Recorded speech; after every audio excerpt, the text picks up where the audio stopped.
Se lo agradecemos mucho a la presidenta del INAI, Blanca Lilia Ibarra. ¿Cómo le va, comisionada presidenta? ¿Qué tal? Muy buenos días. Me encantaría decirle que me da mucho gusto tenerla de nueva cuenta aquí, pero la realidad es que las noticias no son buenas y es por eso que tenemos que platicar de nueva cuenta con usted. Están dejando morir al INAI. Y la pregunta que yo le hago para la gente que no entiende lo que está pasando es si en verdad el INAI es un organismo excesivamente caro y que no sirve para lo que cuesta, como se dijo el viernes.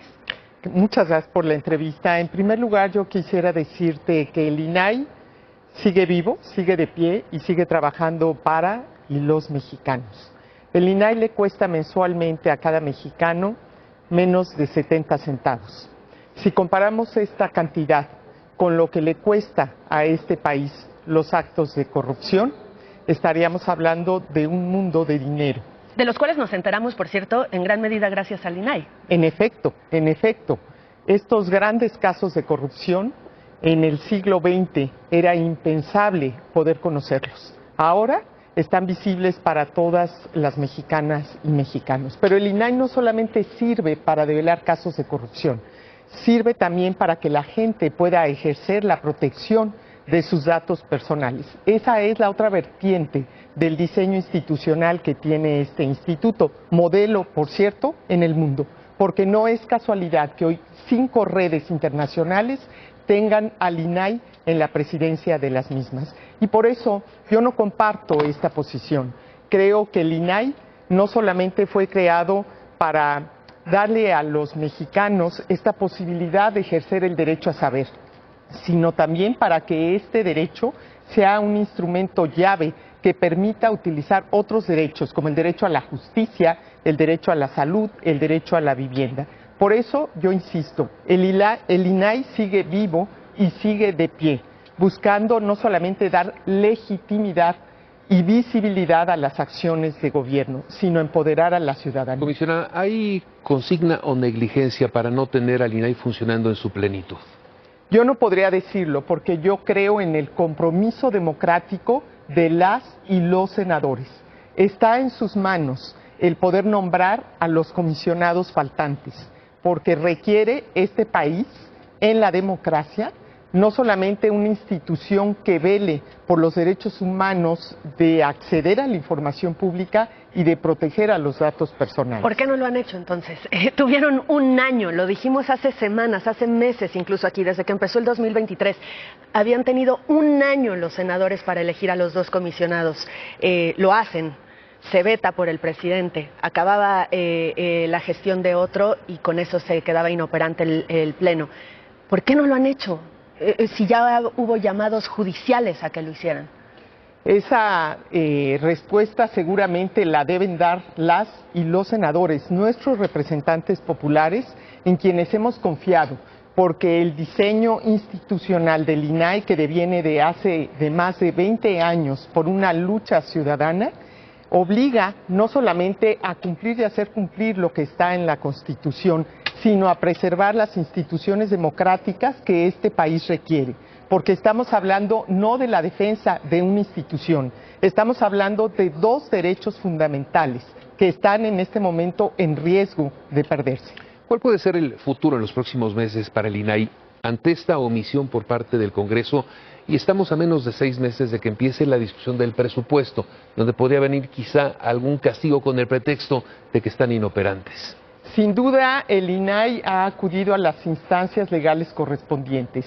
Confiamos en la Suprema Corte de Justicia de la Nación para que en estos próximos días, por un lado, pueda concedernos la suspensión para poder operar por 4 comisionadas y comisionados, en tanto el Senado de la República define a los comisionados faltantes. Por supuesto, confiamos en que en las próximas semanas las y los mexicanos se manifiesten también en defensa de una institución del Estado mexicano, una institución que, reitero, vela por los derechos fundamentales y, como lo ha dicho el presidente de la República, no puede haber democracia sin transparencia. Y en esa lógica debemos estar unidos y trabajando para que no se pierda en este país esa legitimidad, esa confianza hacia las autoridades que en este momento le otorga al Instituto Nacional de Transparencia esa facultad de transparentar el quehacer público. Desde el 1 de abril que quedó inoperante el pleno del INAI por la situación de la cual ya hablábamos, ¿qué ha dejado de hacer el instituto? ¿Qué no ha podido hacer el instituto por esta situación? Semanalmente el INAI tiene que atender alrededor de 500 recursos de revisión, es decir, estas controversias entre la ciudadanía y las autoridades. Al día de hoy, que estamos prácticamente a 17 días de que el INAI no tiene quórum, hemos dejado de resolver más de 500 recursos de revisión. No obstante ello, el INAI sigue trabajando, sigue tramitándolos y están listos para que una vez que tengamos quórum podamos votarlos. La sociedad debe de saber que debe de seguir haciendo solicitudes de información. Y hay algo importante, las autoridades no pueden quedarse en una posición cómoda de no responder las solicitudes porque no hay quórum en el INAI. Se trata de principios básicos de ética, de transparencia y de integridad en el servicio público. A propósito de lo que la sociedad debe saber, muchos de los grandes escándalos de corrupción que se han revelado por los medios de comunicación parten de la materia prima de la información del INAI. Eso es algo que quizá tendríamos que conocer para entonces tomar conciencia de lo que implica no defender al INAI, ¿no? Tienes toda la razón, la estafa maestra, el caso Odebrecht, la Casa Blanca, el Paso Express, la matanza y los casos de Ayotzinapa y muchos más se han develado a partir de solicitudes de información. Pero eso han sido casos públicos, pero hay muchos más. La gente le pregunta al Seguro Social sobre sus semanas cotizadas. La gente quiere tener acceso a la justicia. No es casualidad que hoy las principales solicitudes de información sean al Instituto Mexicano del Seguro Social, al Consejo de la Judicatura, al ISSSTE y a todas aquellas instancias que le representan al ciudadano de a pie la posibilidad también de acceder a otros derechos. Reitero, el INAI es clave en la democracia, el INAI es clave para defender a la sociedad. Por eso está en juego la garantía de dos derechos fundamentales. Es la tercera vez que está usted con nosotros en estas semanas, en estos meses en los que ha existido esta problemática alrededor del INAI. Y si me permite, la noto mucho más enojada, la noto mucho más frustrada. ¿Es así? Y la segunda pregunta para terminar es, ¿a quién le estorba o hay alguien en este país a quien le moleste y le afecte la existencia y la operación del INAI? Como lo dije en las entrevistas anteriores, el INAI no nació para ser cómodo para los poderes públicos, nació para servir a la sociedad. Y desde luego en este momento tenemos que defender a este instituto.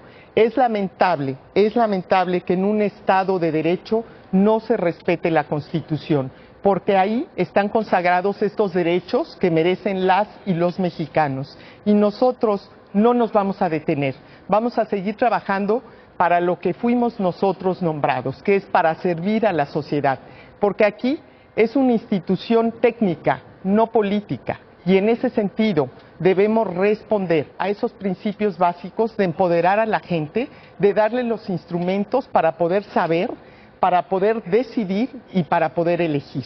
¿Va a morir el INAI? No va a morir porque estoy convencida de que la sociedad no lo va a permitir. ¿Van a emprender acciones legales?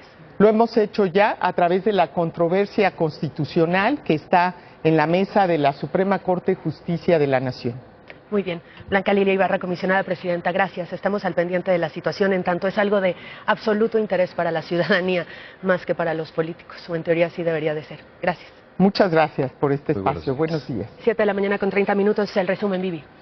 Muchas gracias, Dani. En Mexicali, Baja California, hombres le prendieron fuego al bar Shots. El lugar está cerrado y bajo investigación de la Fiscalía del Estado.